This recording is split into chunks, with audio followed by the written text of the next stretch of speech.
Hi, everyone. I'm drkerryann Williams, and welcome back to Black Mental Health Matters. On today's show, I'm going to be speaking with Ayanna Parrent. She is the CEO and founder of a wellness company called Be Free Wellness. So if you'd like to hear her story from addiction to recovery, then keep watching. Hello, everyone, and welcome back to Black Mental Health Matters. I'm drkerryann Williams. I'm a psychiatrist practicing here in Massachusetts, and this is a talk show that's about everything related to mental wellness in the Black community. So if you have a question or a comment throughout the show, you can give us a call at 617-238-7111. And we're also streaming live on Facebook, and that's on the Facebook page, heat981fm.com. So hope that you'll join us today and participate. And on today's show, I'm going to be speaking with the CEO and founder of Be Free Wellness, Ayanna Parrent. So welcome to the show, Ayanna. Thanks so much. So fun to be here. So guys, in addition to being the CEO and founder of Be Free Wellness, Ayanna is a licensed independent clinical social worker and a 500-hour registered yoga teacher. She's developed her own business model that gives people an opportunity to release complex trauma out of the body using movement, holistic, and mindful techniques. And she is an author of a book called Becoming Free, which is a memoir that talks about her journey from addiction to recovery.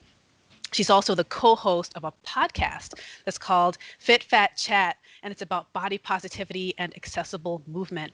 She's a dancer, a writer, a mom, a stepmom, a dog mom, a person in joyful recovery. She's a yogi and a lover of breath, and she's also a leader and an organizer in the social justice movement, the founder of Love and Revolution, which is an action-based anti-racist social media group based on Cape Cod and beyond with over 3,000 members. So she's been busy, busy, busy. That's true. That's very true. So tell us a little bit about, your kind of your background and what led up to you deciding to start a wellness company. Because I can't imagine that it's something that was easy to do. Right. Well, that's interesting. In some ways, yes, and in some ways, no. My bio mentions that I'm a person in recovery, and and a social worker, and my story kind of goes like way back to after you do social work for a while, you really get in healthy ways, then it can be difficult and very taxing on your mind, body, and your spirit. And I wasn't taking care of myself in healthy ways. I was drinking through it. And so what ended up happening is I went to rehab, and this is a short version. We can get more into it later, but it was becoming very apparent to me that you can't really heal yourself without movement or breath work. And so the second time in rehab, I was on my yoga mat and just kind of laying there and crying and trying to figure out like what was next. Like, how come this wasn't working? How come I didn't feel right? And so I started to just breathe, and I realized that I could control my thoughts with my breath. So what ended up happening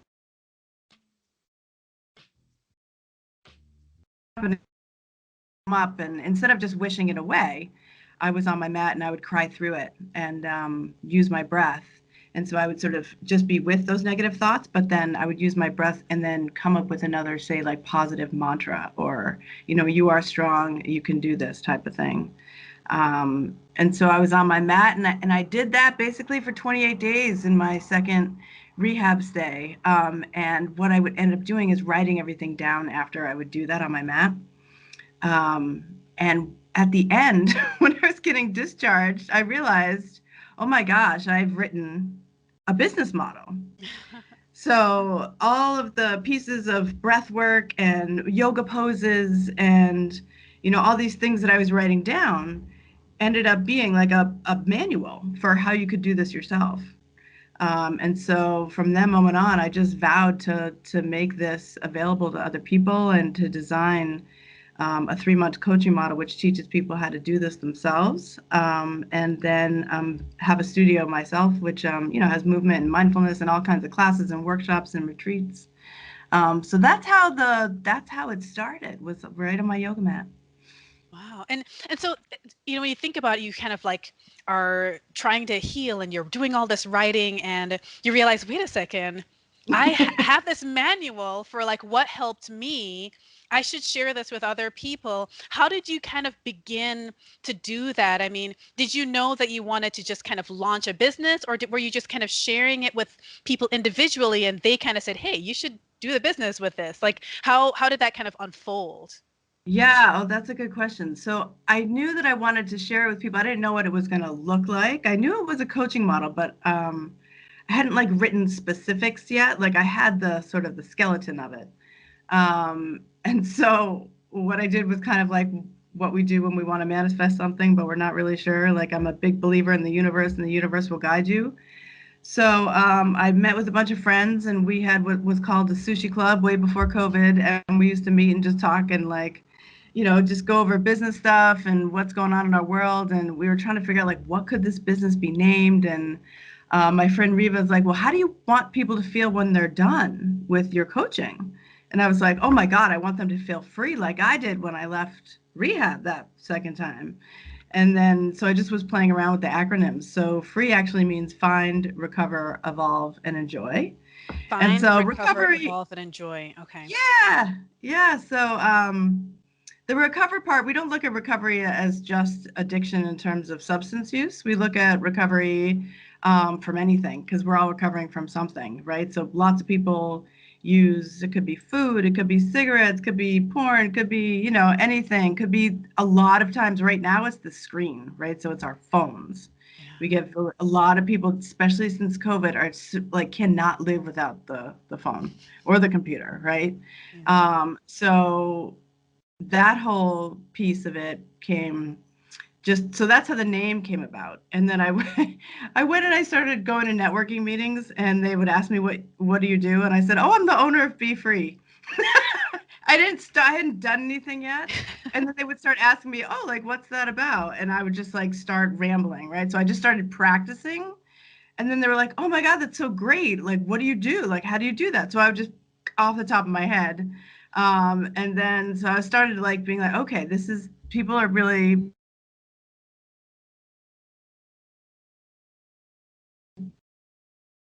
rented an office to start, and then just started getting clients.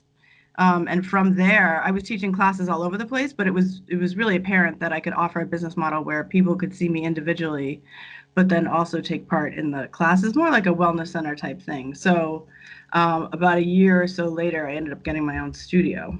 Um, and so that it all happens in one spot now. So that's how it came about. If anyone's listening and they're wondering if they can, want to do something and they have a dream, just walk around saying you're already doing it, and it just found its way. Like it almost just became what it was. I had no idea. Like, and I'm a business person, and I've taken a lot of you know,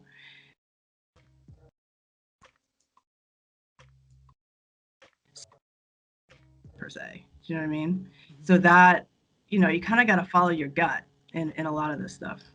And I like what you said about just beginning to just say it out loud, just kind of network and say, hey, this isn't in my business. This is what I do. Even if it's small, there is a lot of power in just speaking it out, just kind of saying it. And I feel like I've heard a similar thing from other people in a lot of different situations as well. Like even things like someone who's trying to quit smoking that just says, I don't smoke versus I'm Right. trying to stop smoking. They just say, I don't smoke. And they just kind of say that whenever they're asked. And it kind of it becomes their identity eventually. Mhm. And in some ways, it's just so powerful to just speak what you want to be in existence. Just kind of speak it out. Exactly. Yeah. Wow. And so I guess, I'm going to talk in a little bit about your book. So you wrote this book called Becoming Free. And for those that are looking on the Facebook live feed, heat91fm.com, I'm holding up the copy of the book, Becoming Free, um, which I had a chance to kind of read. And, it's a memoir. And I want to kind of talk a little bit about some of the things that you write about in your book, your story. Um, I want you to share a little bit about the kind of just your life kind of leading up to you realizing that you had a problem, that you had a problem with drinking. Talk a little bit about what that was like for you, that I guess that part of your life, as I'm sure some of our listeners may be able to relate to some of the things about how you can, how a person can end up in that position. Sure. Yeah. The book really kind of outlines the progression. And so it's a good description of how that can happen, even though for a good portion of my life, I was highly functional, Mhm. very highly functional. I mean, I was a really good social worker for a really long time and also an active addict. So, both things can be true at the same time. But I also talk about like, trauma is the gateway for addiction. So really, underneath all of it is this trauma. So the opening of the book really talks about how I'm on a train or waiting for my mom to come, pick me up or come see me, and I'm standing on a train and she doesn't show up. And that event happened throughout my life multiple times. And my mom, was my best friend for many, many years when I was younger. And she's also an addict. She's passed away at this point, but that was pretty traumatic. That was the beginning of the trauma. There was a lot of other trauma that gets sort of outlined and described in the book. Um, but those things were never really addressed with me. And so even though I was so high functioning when I got to, say, like young adulthood in college, I aced. I went to Wheelock College. I was, aced. I was a good writer. I did very well. But my mom had left for about 10 years of my life and then came back when I was in college. Um, and that's sort of when my drinking got bad. I didn't really have a problem up until probably the end of college, I'd say. Drinking was never a thing for me. Like, I was always actually conscious of like, I probably shouldn't drink too much because my mom's an alcoholic and I heard that it was genetic and I'm going to get it and this whole thing. And I'm like, I don't have a problem. Um, but I remember I went to, we went out when I was in college and I was like, all right, let me just see what all this is about. And I ended up drinking. And I remember being on the dance floor like, oh, like this is awesome. Like the buzz was like, oh, this is what I've been missing. Oh my God. And I remember just like that click of like, there was something freeing about that. And something like all my anxiety that I had been carrying around for so long felt like it was gone. I was like dancing, I mean, I'm a good dancer, but like I felt like I was like a really good dancer.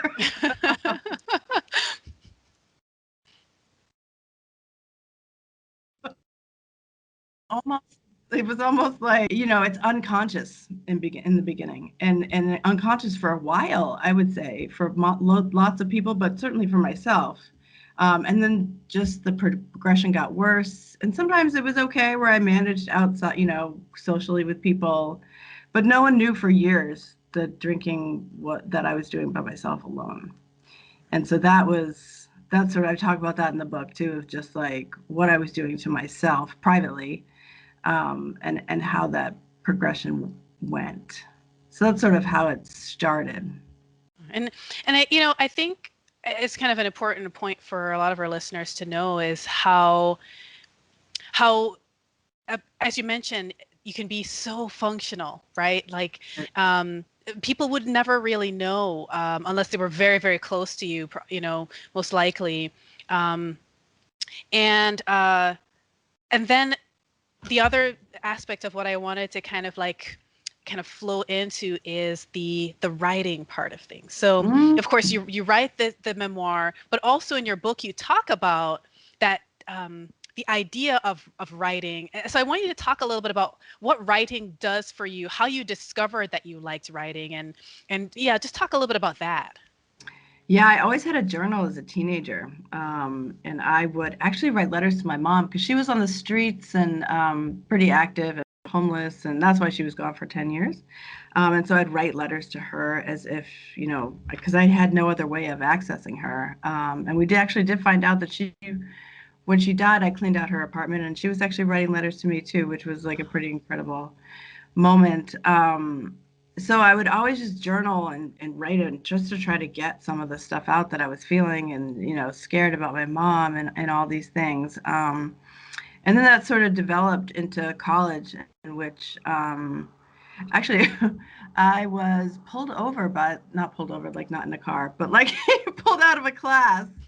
And this woman was like, "You have really good passion." She was one of the professors there, but your writing, like the grammar is not great. So she literally walked me through like how to do grammar in a better way.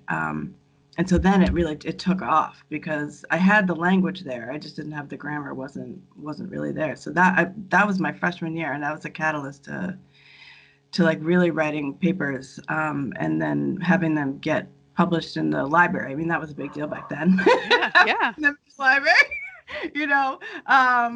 A lot of it was around, social justice stuff. Rodney King was back then, and so we were protesting, and I was organizing, and so I was writing a lot about anti-racism and a lot about social justice and a lot about how we can really come together as a community and start to do. I still do it now, but that's where the writing really became my voice. I think because I just, for so long the drinking was my voice, and so writing really was the only place that really gave me, real voice. When you're an addict, your drinking voice is not your real voice. Your addict voice is not you. It was, it's really the writing.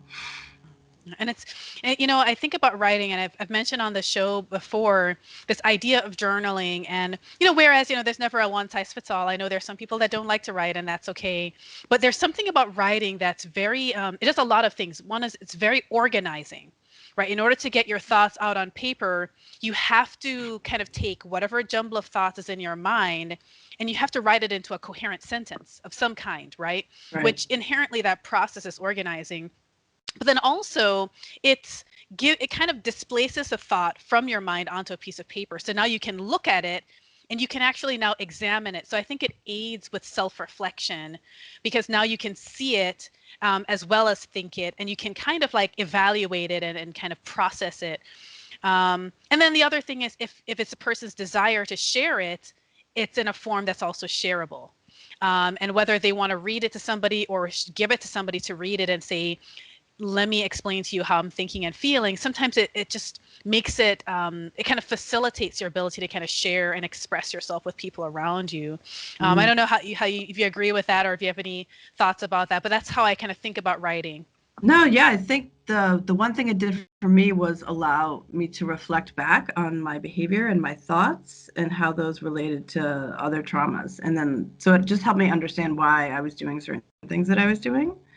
And then without judgment, like I could just write it down and just have it be whatever it was without judgment, and then just get it out and just have it be.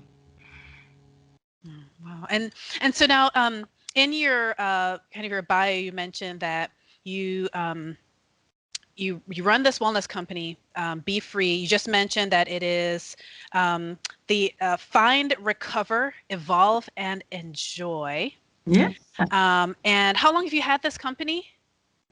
2 years. About 2 years. And you mentioned both individual and group kinds of things for people to get involved in.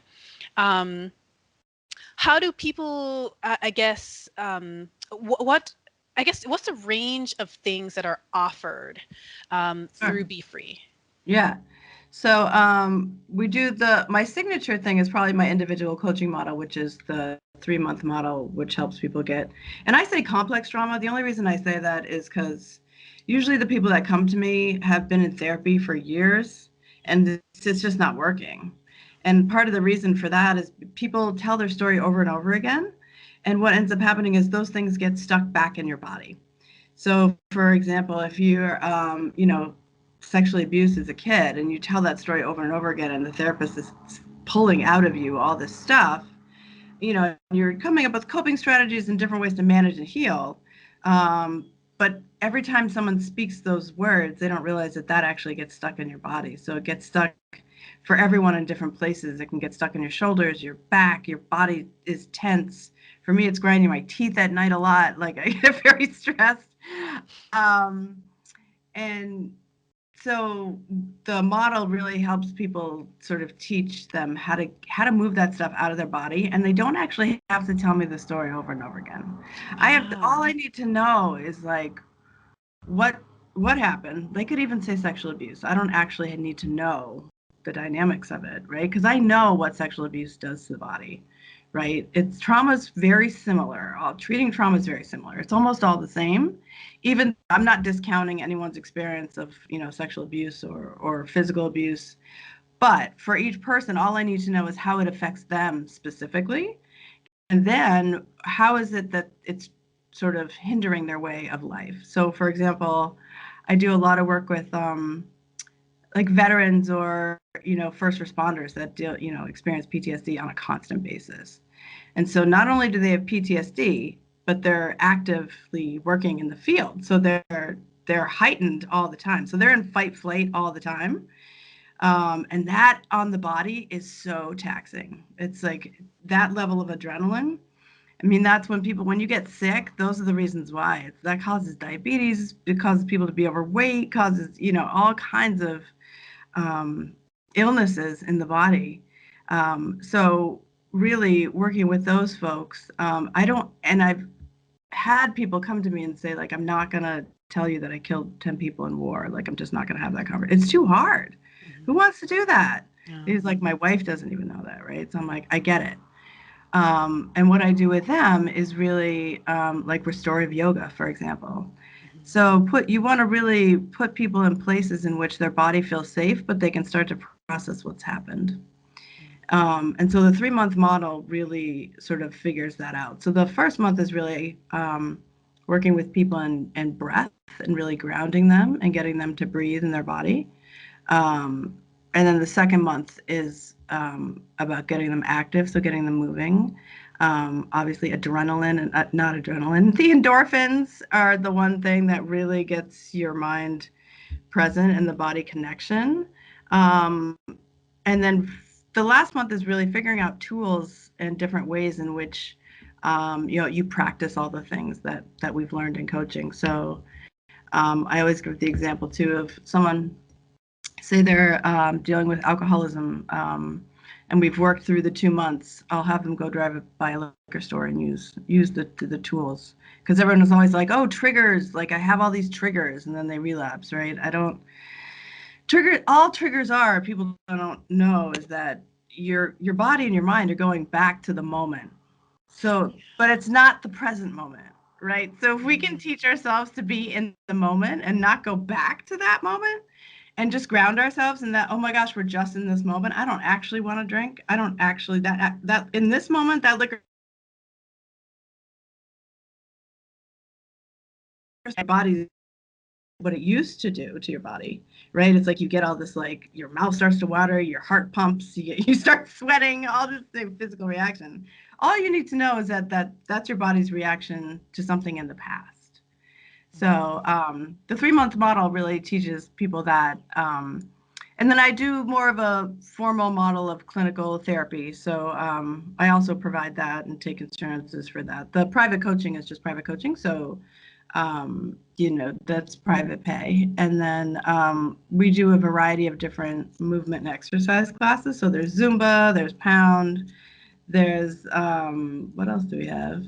Bar and yoga. There's lots of yoga. Restorative yoga. I know. I'm trying to think like what's different. And then on the weekends we do some different that we can offer Oh, sorry, people can you repeat for that? that. You just froze for a second. What would you say Oh, you do on that's the okay. weekends? Oh, on the weekends we offer different workshops for people to Okay, explore workshops. different mindfulness experiences. Like we have a signature monthly chakra healing class. Uh-huh. So it teaches you about the chakras and how that all affects your body. And um, I do a lot of stuff around social justice workshops and just try to offer people those kinds of things. And I do stuff out in the community too. So I'll offer this summer. I'm offering a lot of outdoor yoga classes as well. Okay. Very cool. I mean, I this is amazing. I mean, because and you know that I'm a psychiatrist, and so I've have a history of every psychiatrist pretty much has had a history of working in some, or training at least, in how to work with folks that are in recovery from Right. both addictions, but also all other kinds of trauma and things like that. And you mentioned the trigger, driving by a liquor store and how people think about triggers. And I feel like there's almost this idea of like, just don't do it. That sense of like, just try not to do it. Just try really hard not to go in there. Um, and not this kind of sense of, okay, let's help you connect with your body to kind of Right. examine what's going on for you when you feel this trigger, when you feel this sensation of wanting to drink. Let's kind of pause and examine what's going on in your body. Let's connect to that. Right. There was not a lot of talk of that, at least back when I was training. I don't know what they do now, but there was not necessarily a lot of talk of that back then. And I'm gonna, I want to go into a little more detail with all the different steps, but I just want to pause and say, for those of you guys that are just joining, you're listening to Black Mental Health Matters, and I'm Dr. Carryann Williams, and today I'm talking with Ayanna Parrent, who is the CEO and founder of Be Free Wellness, and it's kind of this awesome comprehensive wellness company that helps people to be free. They're in recovery from various things like addictions, but also just trauma and racism and all kinds of things that they're dealing with on a daily basis. She has a kind of a 3-month coaching model that is fantastic. And so we're going to get into that a little bit more. And at some point, I'm going to ask you a little bit about your philosophy about kind of traditional, programs versus your program and things like that. Mm-hmm. But let me start off with talking about month 1, breath. Mm. And I find it very interesting. You talk about breath. It's something that I've kind of heard about in yoga, but I just want to read a quote from your book. And then I want you to talk a little bit about breath. So she writes in her book, breath is like a Sure. little, you recognize this quote. Breath is like a little love note to our bodies, our souls. It brings air and love into the places we need it to in order for us to survive. It helps create the love we need for humanity to help us keep on keeping on until we finally have enough faith in ourselves and in our world. Breath holds space for our spirits when we doubt whether we can go on. It is the unconditional love that our parents never gave us, but that we gave ourselves. It is the gentle gift of tenderness of our inner child that our inner child might not have gotten on the outside, but fostered within. It was with me in detox and rehab, in every hospitalization, and in every moment I sobbed uncontrollably, begging for my pain to just please go away already. Breath saved my life. It can save yours too. It's always with you, the one constant we can count on until our time comes and we die. And even then, we are grateful because it gave us, our bodies and minds, what we needed when our souls were still in their earthly vessels. It only leaves us when we no longer need it. So I think it's so beautifully written. And so I want you to talk a little bit more about the role of breath and why it's month 1 of your coaching model. Yeah. So, oh my God, I could talk about breath for like 10 million hours. But it's such a simple thing, and people don't know that it's the one thing that can save your life. So, literally, when people are stressed out, when they're freaking out, when someone has a panic attack and they're like, just breathe, right? It's super hard. So, I actually say put your feet on the ground because you need to ground yourself first so that you feel like you're in space and time and your body knows that you're actually okay, you're seated, and that you're actually in a safe space. So, I have people put their feet on the ground first, and then I tell them to breathe. Because once the body knows that it's safe in some way, whether that's grounding or whether that's breath, it can start to relax and it can start to know that it's safe. So people don't know that, like, even if you don't come from some kind of trauma, our bodies are built like when you're born. Your body is built to keep you like to help you survive the world in whatever way that looks like. So if there's some danger coming at you in some way, your body and mind and spirit are built to defend that.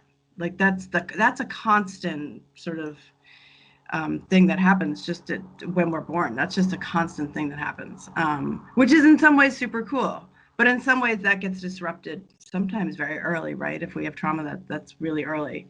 And that's a good thing. It's meant to protect us. But when that doesn't happen, the body then has a reaction. And so when you have a panic attack, what the body's doing is looking for breath to know that it's okay. So, getting air in the body, and that can happen, anytime. So it doesn't have to be when you're having a panic attack. What I do is I teach people how to just breathe on their own. And all that is sitting with your body and noticing breath. So that's very different than if you've ever come to my yoga class, you haven't, but other people are listening. Um, I'll talk about becoming aware and noticing breath before you do anything with it. Because once you start to say, like, breathe deep, the mind starts to do, it starts to go, I'm not breathing deep. Oh my God, what's wrong with me? Something's wrong with me. Wait, I must be sick. Wait, oh my God, it's the cigarettes I smoke. Oh my God, wait, I have a stressful job. Oh my, like it goes into all these things. So Yeah. it's like, let's not go there yet. Let's just really take it simple and just become aware of how you're breathing. And then the next step would be, and then don't judge it, right? So it's like I have to walk people through stop judging yourself. Oh my God, Americans really, really judge themselves. It's like this crazy, It's crazy true. thing that is just wild to me, right? I mean, I've got caught up in it too, but like, that's why I talk about breath as love. Because if I could wake up and I'm breathing, I'm totally in love with myself, with the world, with my life, with everything else that's happening. And I can live like that. That's a much softer way to live than like waking up and realizing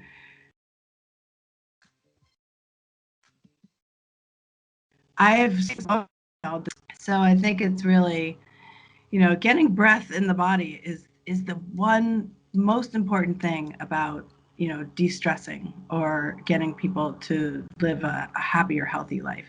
So that's why I talk about breath so No, much. I like what you said about even just noticing breath because I feel like even sometimes when I'm doing therapy with clients and I try to explain to them a little bit about that. Traditionally, we would be trying to tell you to slow your breathing down or that sort of thing. But we know that a lot of people kind of feel like, oh, the deep breathing thing doesn't work for me. And I say, well, I'm not telling you to deep breathe. I'm telling you to pay attention to your breathing.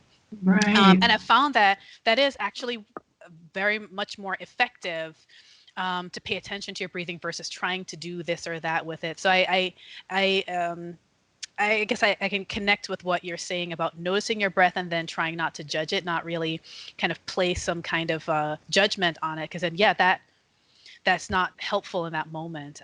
It's more about kind of like grounding and Yeah. drawing your attention to your body awareness. Yeah. The other thing I ask people in the beginning is, they'll come to me with a litany of stress, right? And then I'll say, close your eyes. And where do you feel that in your body?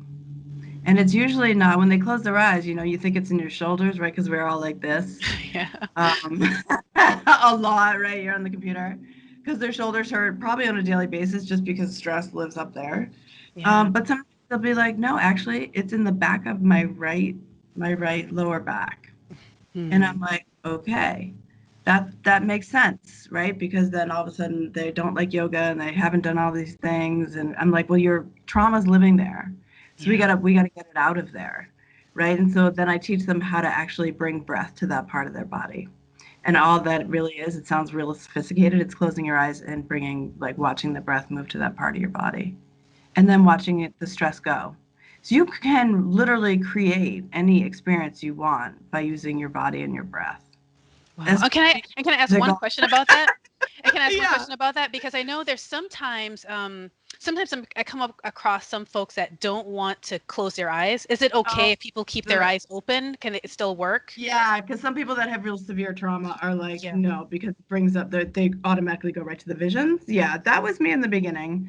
I worked through it because I was in rehab and I was in a safe space. So if I went, south, like, but that's the only reason why I did it there. I don't recommend it. What I do tell people is that you can have your eyes open, but just find a gaze on the floor so that you're not, you give your eyes a break. The point of closing the eyes is to give them a break from the sensory stuff that's happening around you because you'll start to take that in and you won't start to really get in touch with what's inside. Yeah. You'll be distracted by what's happening outside, and then you'll start to take that sensory stuff in and make meaning of stuff that doesn't have any meaning in the moment. But if you have them gaze at the floor, like at one point, and then really work with their breath, it does the same thing. Okay, perfect. And I just wanted to kind of Oh, clarify that's a that because great I know question. there's always some folks that like at the very beginning they're like, I don't want to close my Yeah, they're eyes. scared. They're like, Yeah. especially somebody new. They're like, what are you doing? No. Like I don't know you. Right. So, but yeah, and as you mentioned, they can actually progress to a place even where they can eventually be able to do that. But at the beginning, just kind of like just focusing their gaze on something that's not distracting. So that's Yeah. helpful to know. Yeah. Um, so breath is kind of an important first step. So now I want to talk a little bit about month 2, where they're kind of focusing a bit more on being active and using movement. Can you talk a little bit about the role of movement in recovery and healing? Yeah. So the key is 100% you got to move your body. And I always tell people it doesn't matter if it's fun, because then they'll start to go down the excuse thing of like, I can't go to class and I have kids and this whole thing. Yeah, Yeah. so we all do, right?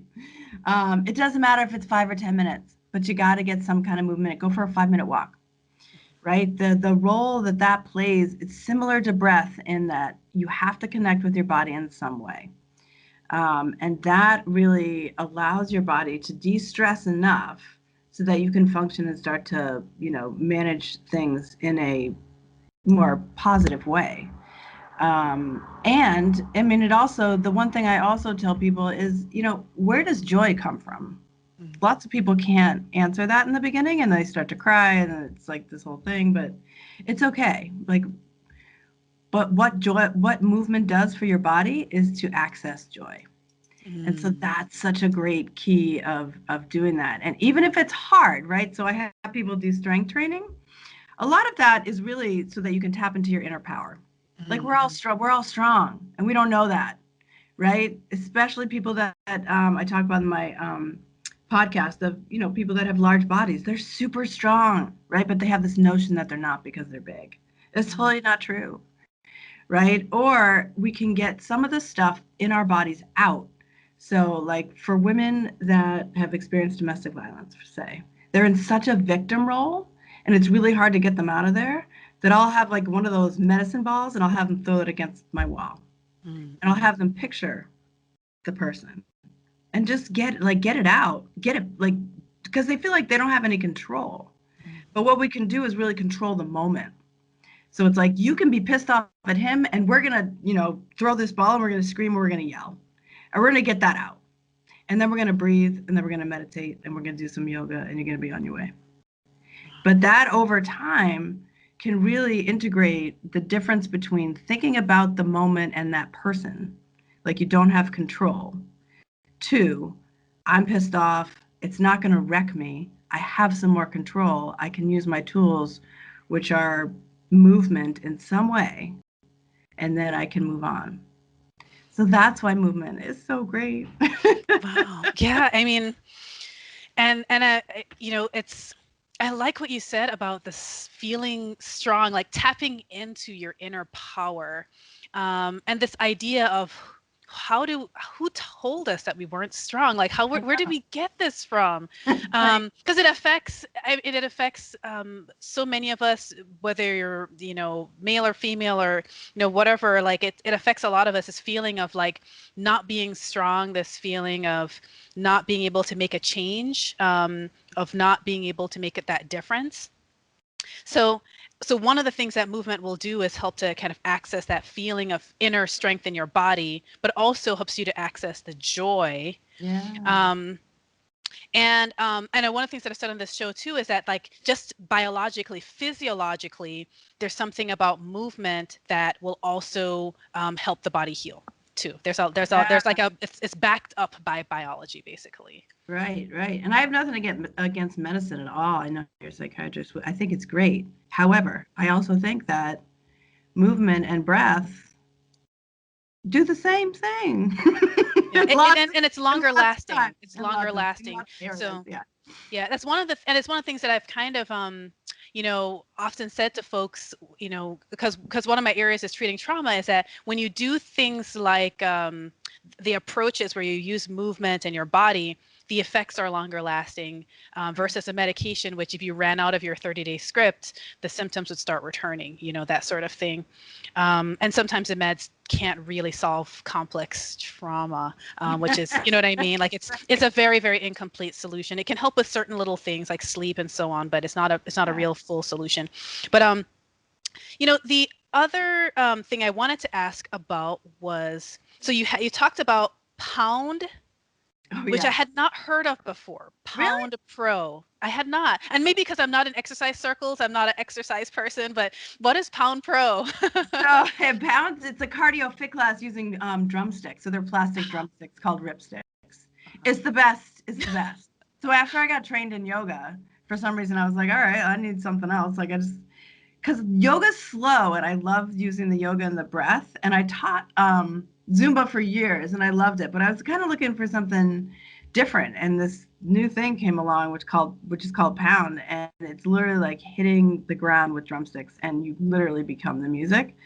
And the rhythm, there's again another rhythm and another vibe in which the body really connects to with music Yeah. that can really shift a mood.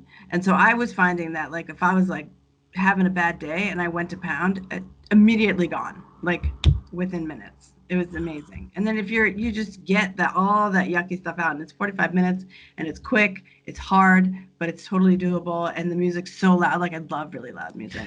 And so, it was like the new thing, and so I was like obsessed with it for a little while. I still am. I actually taught it in recovery centers for a little while, just to kind of teach them about the body and how to get it out. No, that actually sounds pretty fantastic. I don't know why I haven't heard of this before, because one of the things that I think is actually really, really helpful for the body in general, even from trauma, but other things, is rhythmicity and Yeah, synchronicity. Right. yeah, And so that occurs with music, but the idea that you can become a part of the music and like right, feel that completely makes sense to me for how that could help the body to recover from things that have affected right, the body. And also that would include dance too, rhythm and synchronicity. So right. the Zumba is another thing that's offered. Do you teach Zumba, or do you have folks come in and teach it? Yeah, I have teachers that teach most stuff now because I have to run the business, but I know I do a lot of the yoga, and they're a lot younger than me at this point. So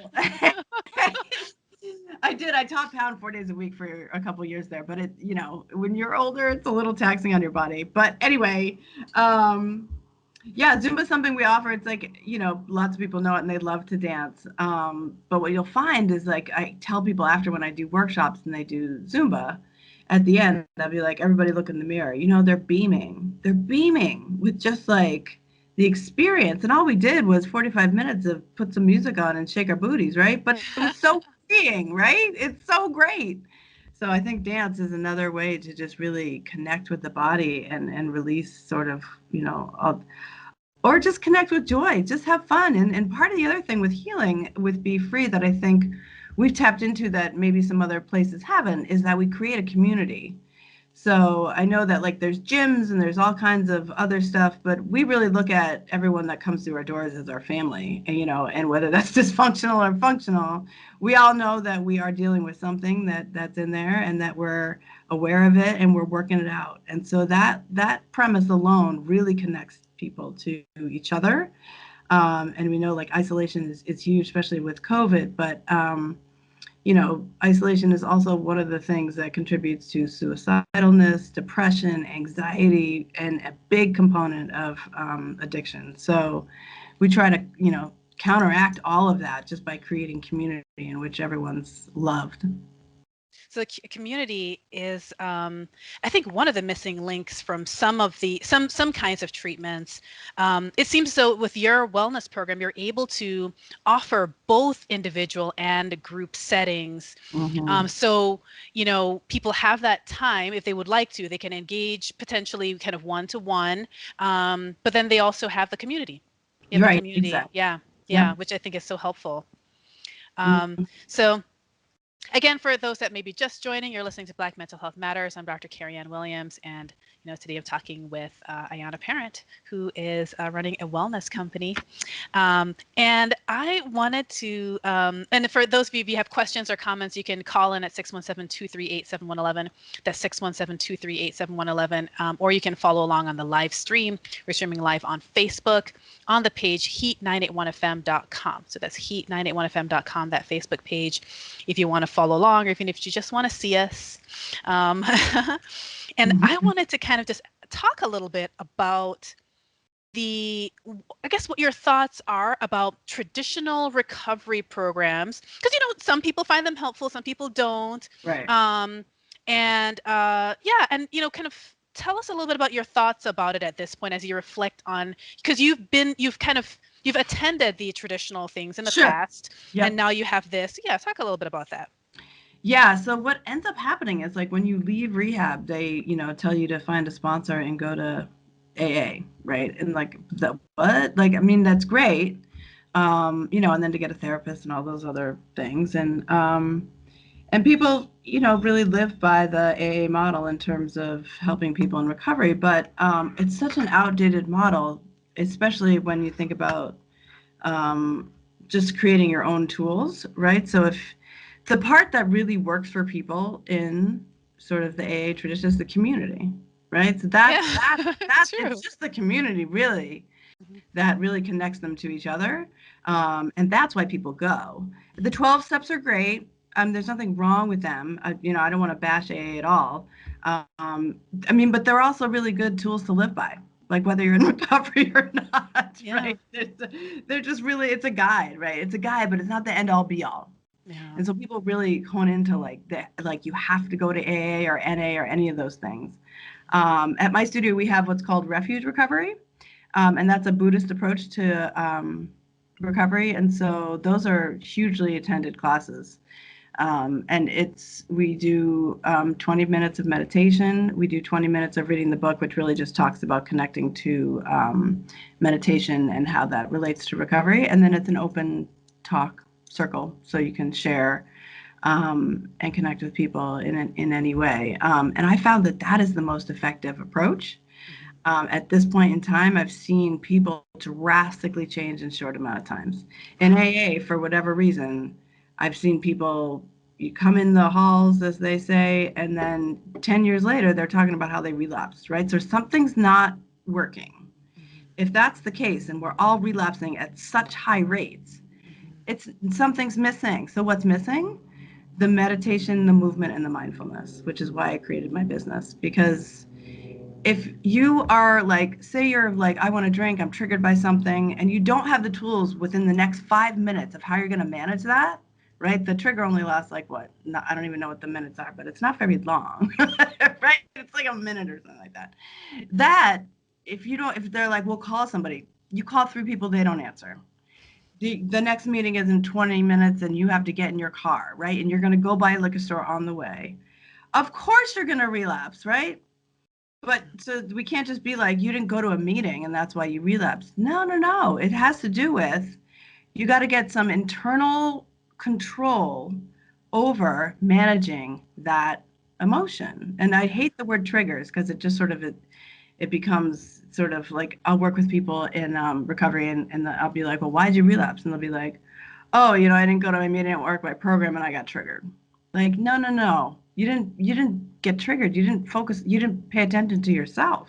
Yeah. You didn't pay attention. You weren't aware of what your mind and your body were already telling you about whatever emotion that was trying to speak to you that needed some attention, right? So we all just really need to pay attention to the emotions that are coming up.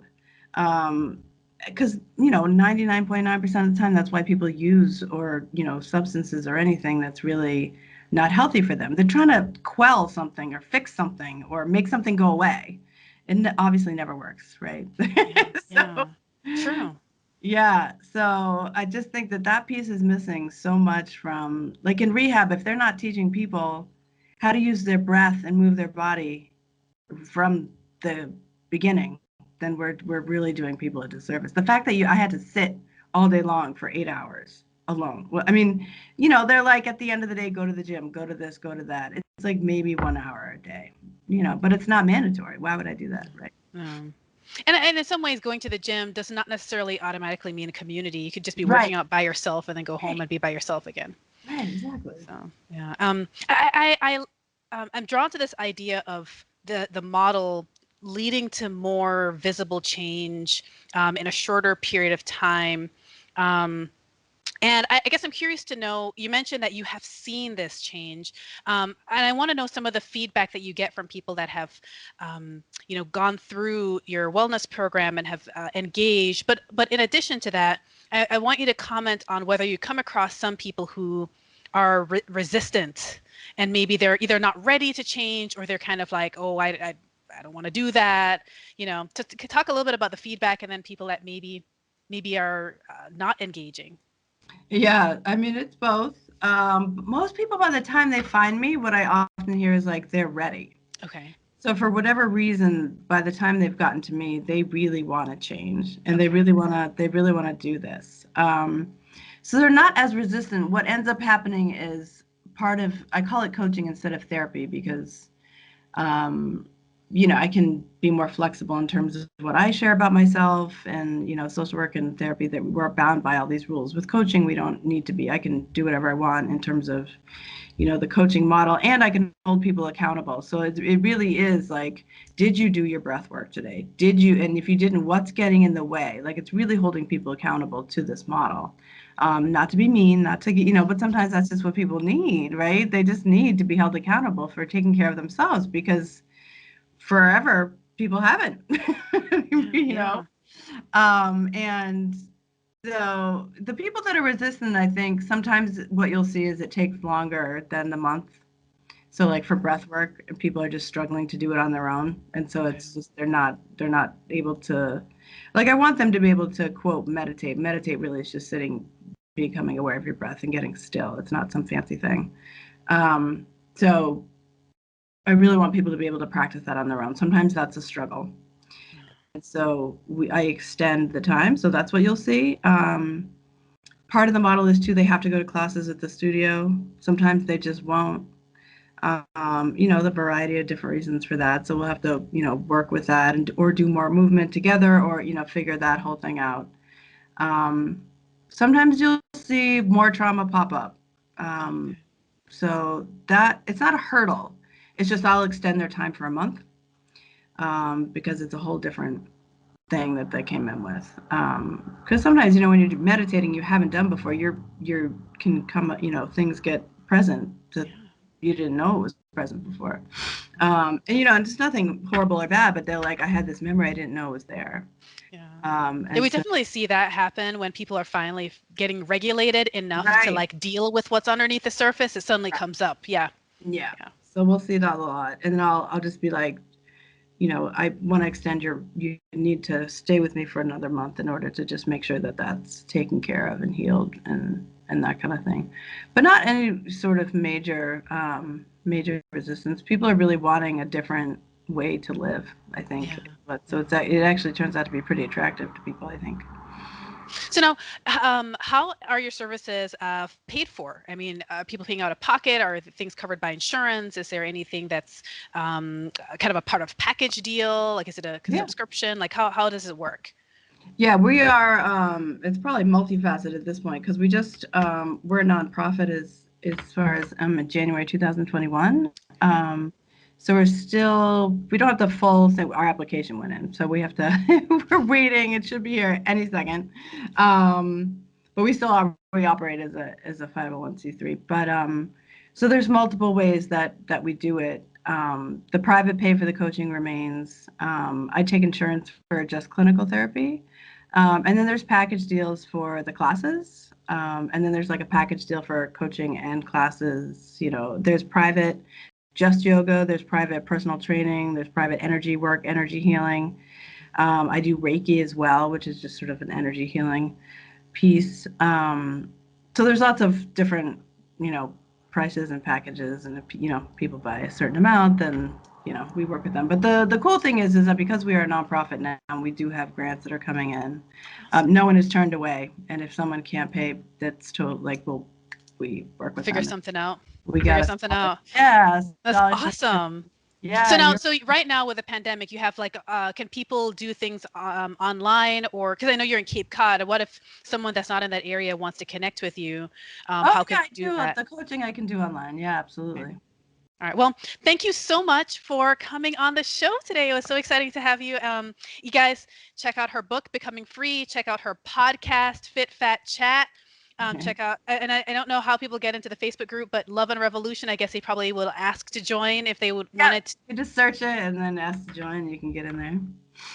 And I'll talk to you guys again next week for Black Mental Health Matters next Sunday, 1 p.m. on 98.1 FM, The Urban Heat. So thanks for joining us. Well, everybody, thank you so much for tuning in today to Black Mental Health Matters. I'm drkerryann Williams. My guest today was Ayanna, Parrent. And every week I'll be on with more on Black mental health and wellness. So tune in on heat981fm.com, Sundays at 1 p.m. Eastern Standard Time. And subscribe to my YouTube channel. Thank you. Bye.